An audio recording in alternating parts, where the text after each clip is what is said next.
Hey everybody, and welcome back to Imaging USA, day one of the expo. It has been a busy day so far. It's so fun to see people come back to life, I guess, kind of in a way after COVID. Everybody's so happy and the energy is great. And we are here with one of our favorite people, Kim Hartz. So welcome, Kim. So I had the honor of introducing Kim yesterday morning for your pre-convention class, and she was talking about one of my very favorite things, which happens to be... Dogs. Dogs, yes, exactly. So Kim, tell us a little bit about your background and how you got into photographing dogs and pet photography, because you've got it nailed down. Right, so I started out like anybody else in general portraiture, thinking that's what you had to do in order to be successful. And I found out about 6 months in that I didn't like a lot of things. I don't want to photograph seniors, I don't want to photograph weddings. And I had just gotten a golden retriever with my husband, our first child, and she was always coming to work with me. And I started to think, why wouldn't I start photographing her? Like, if people love their dogs as much as I do, then hopefully someone will pay for that. And I got a lot of pushback initially. People saying I was nuts. No one's gonna pay to have their dog photographed. I thought to myself, I bet they will, and I was determined to prove them wrong. Yeah. So I really did my homework, and I found that only a handful of people were photographing dogs in Houston, and only one was doing studio, and they were doing high key, which I didn't want to do. So I found a great opportunity, because I shoot more mid to low key, and I wanted to do studio, so I really was able to carve out a niche, but I worked very hard to do that. And back in 2010 when I opened, I mean, pet photography was not a thing, and now it's exploded. So 2010, so this is your 13th year then. Wow, that's awesome. I didn't know that. So when you're photographing dogs, now I have a golden retriever that we talked briefly about yesterday, and Mr. Monty has given us a handful. So what is one of your favorite, you don't have to give away your secrets, but what is one of your favorite little techniques to grab the dog that's like going crazy? Right. Well, first, I always learn about the dogs in advance with a planning session where I get to meet them.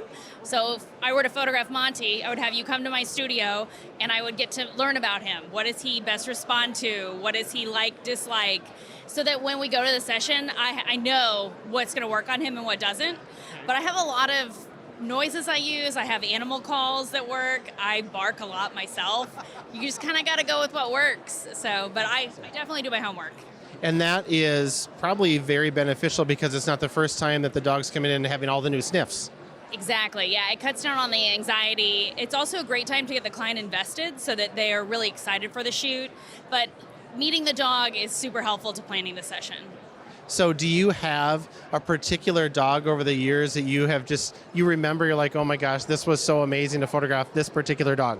There's been a few that have been really just great, well-behaved, super easy. I can remember one chocolate Labradoodle, his name was Gunner, and his session was done in about 30 minutes, and I thought, oh, this person's gonna think that,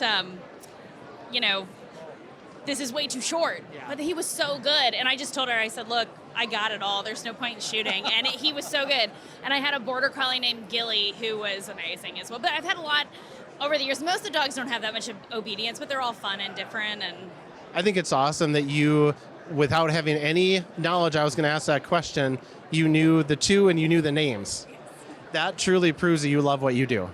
Oh yeah, I can remember the names of all the pets I photographed, but if I run into the owner, I'm like, I know your dog, but I don't say that. I just say, ask how's, whoever, and yeah. It's so funny, in our neighborhood, we go for walks with Monty, and people be like, hi, Monty, and Kelly and I are like, who's that? Right. We have no idea. That's actually creepy. So thank you so much for being with us today. Thank you for allowing us to sponsor you and for sharing your talent. It's always great to see you. So are you teaching anywhere else in the next year and a half? If people want to find you online, where do they find you for your education? Tell us a little bit about that. Sure. So I do teach kind of, all over at guilds and things like that. I do have an upcoming dog photography workshop I teach with Margaret Bryan and Chris Kittredge, and it's going to be a lighting intensive for dog photography. So it's going to be really exciting. I really like that we're focusing on light because it's so important in setting yourself apart as a photographer, and it can add so much too if you think of the dimension in fur and the textures you can bring out. And so that's going to be in September this year, and the information is at dogphotobootcamp.com. and it's going to be a lot of fun. Fantastic. So dogphotobootcamp.com. Awesome. And then are you on Instagram or Facebook or anything? I am definitely more on Instagram than Facebook, but and that's it, at Kim Hartz Photo, and then my website's just kimhartz.com.